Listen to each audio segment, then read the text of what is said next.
So just to kind of summarize what we just looked at so that it's on the video, assuming that the video works, the first one just did, so let's hope, cross our fingers here.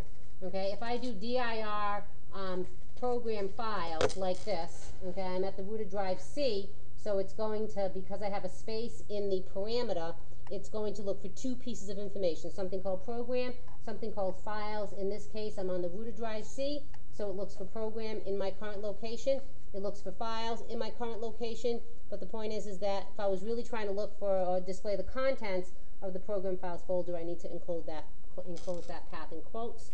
So in this case here, and I don't have something called program file space. So space does make a difference. Okay, /T here, so you can see that it does show you the contents of the program files folder. Okay, the example that I was starting to redisplay or to display has to do with, displaying, putting a space in where it doesn't belong, as opposed to the example I just gave you was the folder name or the file name has a space in it.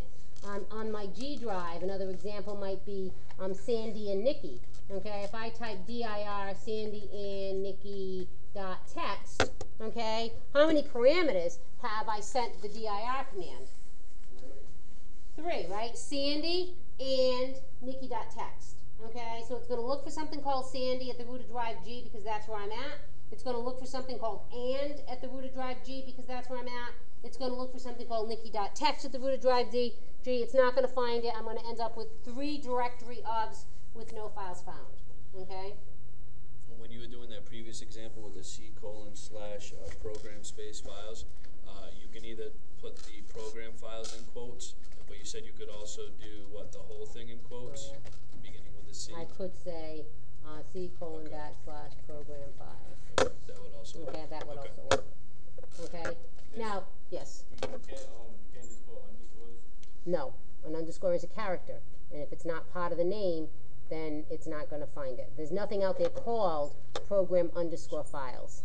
Okay, there's something called program space files. So you need to include the quotes around there, unless you renamed all your folders that had spaces in them and put an underscore character, which could be pretty time consuming. Now in that example, it was, in both of those examples, it referenced a file or folder that had a space in its name. Okay, but you also, what you want to pay particular attention to is if you're writing a path to a file or folder and you put a space where it doesn't belong. Okay, so if I said, dir, I'll go back to my C drive here. If I do dir G:/space \data, okay, when I know there's a data directory at the root of drive G, when I type dir G:/space \data, okay, what is that going to give me?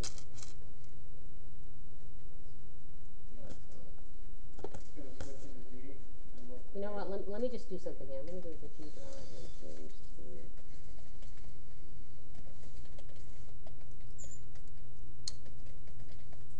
Okay, so if I type dir G:/space \data, okay, how many parameters am I sending the dir command? 2. Okay, first parameter is G:. Okay, second parameter is \data. Okay, so it's going to display what on drive G, and where is it going to look for the data directory? It's going to look for the data in C. It's going to show all of your drive G. Okay, so it's going to look for the data directory on C, because I'm on C. That's the second parameter. Okay, and then G:/ says it's going to display everything on drive. What's your name? Tim? Is it Tim? Everything on drive G. Where though? Where on drive G? The root of drive G. Well, it wouldn't show you files called data in the G drive? No, because of that space after the colon. Okay. Okay, so it's this here is equivalent. Okay, that there is equivalent to typing dir G:/ and dir \data. Okay, it's equivalent to typing 2 separate commands. G:/ says, give me a listing of the files and folders on the G drive, but where on the G drive? And that's the key. Right now, I intentionally moved off the G drive, okay, so that you wouldn't see where I was on the G drive when I executed this command, okay. If I type this and I press the enter key, okay, notice it gave me a directory listing of the level 1 directory on drive G, and then of course it couldn't find anything called data at the root of drive C, okay. So why did it give me the directory listing of the level 1 folder on drive G? Because that's the last directory that I was in on drive G. And if I don't know the current directory of a drive, I can type cd cd g:, and that's going to show me, that's not going to move me to drive G. If I type cd followed by the drive letter, that doesn't move me there. Okay, we'll talk about different approaches to moving there with the cd command in a minute, but that's going to at least show me what my current directory is on drive G. So understand that just because you are on a directory, I'm on drive C, don't assume that if I do a directory of drive G, without any path, that it's going to give me the root of drive G. Okay? It depends on if I was in a directory on that drive before. So right now, if I do C and I clear the screen, and go to the G drive and clear the screen, and if I do dir C:, what am I going to get a directory listing of?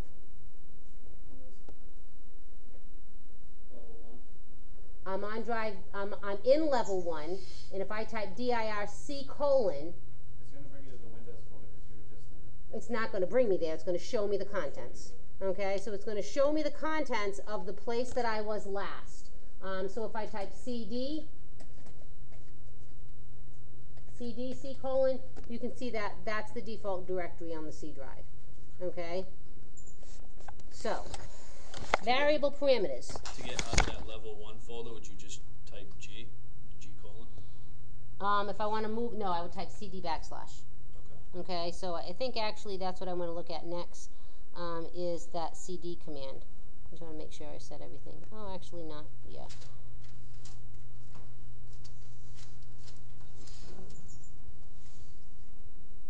Could you use the period or the double period command after the CD command? I just lost my thing. Wait a second here. There we go. What? Could you use the period or the double period? And we're going to look at that, but yes, you could have to get back to the root. Okay. All right. Before so basically, if you knew DOS, this is just adding onto it as changes. There's really no, a few changes like the supporting multiple parameters on one command. dir, if I had typed a command like this,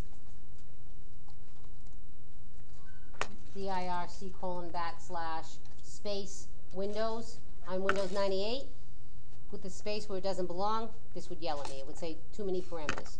Okay, because Windows 98, the dir command did not support multiple variable parameters.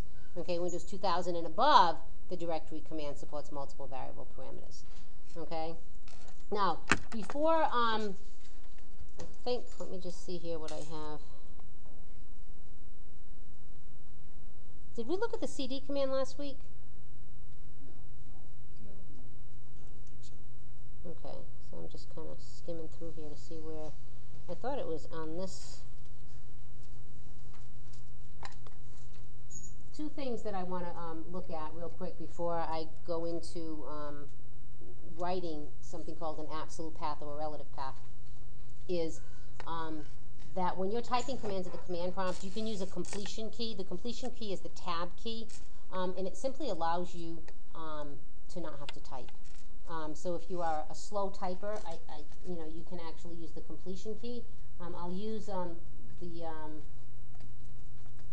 if I just type cdp, if I hit the tab key, okay, it's automatically going to look in the directory for a directory that starts with the letter P.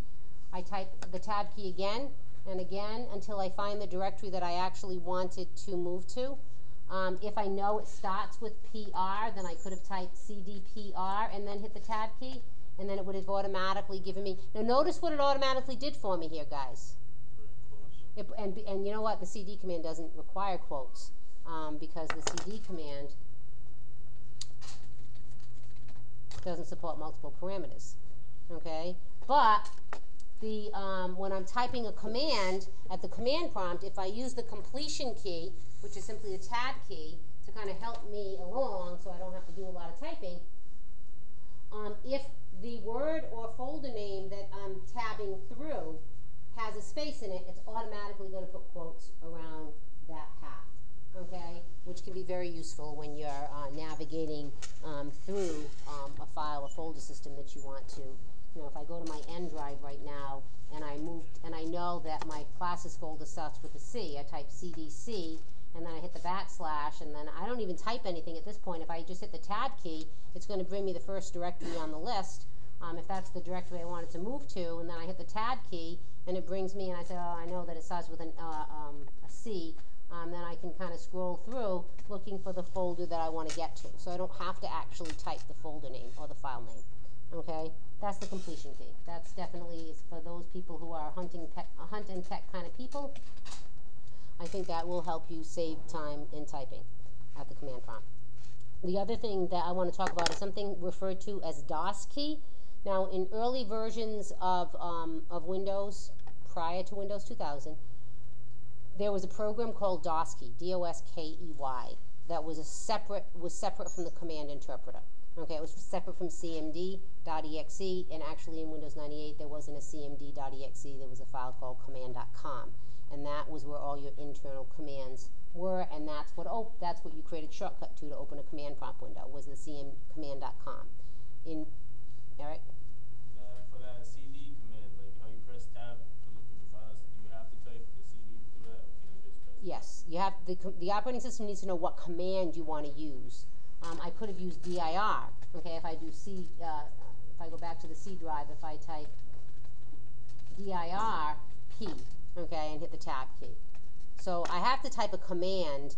Otherwise, if I just hit the tab key here, actually it'll show me through the but showing the file name isn't going to accomplish anything unless it's an executable.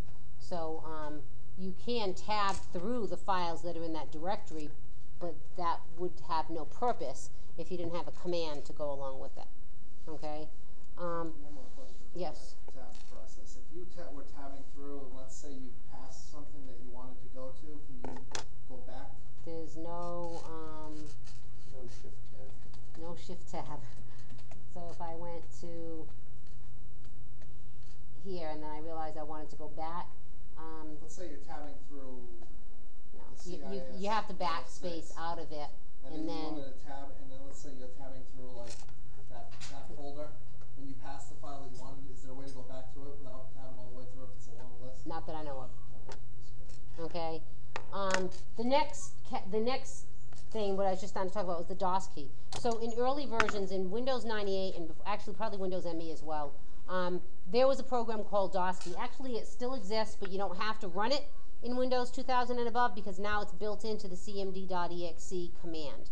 Okay, and with DOSKey, in this chapter, okay, we're going to primarily look at DOSKey as a way to bring forward or to bring up on the screen previously executed commands during this command prompt session. So if I up arrow right now, you're going to see that I am able to scroll through all the commands that I've executed since I opened this command prompt window.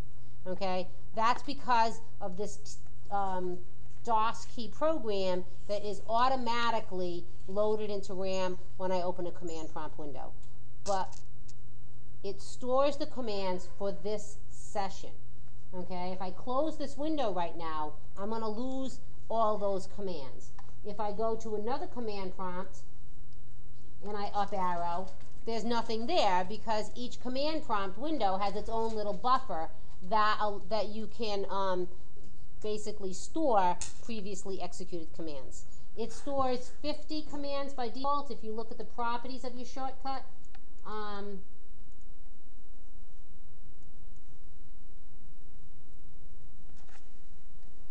glasses on, Janelle. Under the options tab, there's a buffer size of 50. Okay, if you wanted the buffer to be larger than 50, then you can up that. But remember, the larger the buffer size, the more RAM it's using. So depending on how much memory you have, you may not want to up that by much. But it keeps track of the 50 commands.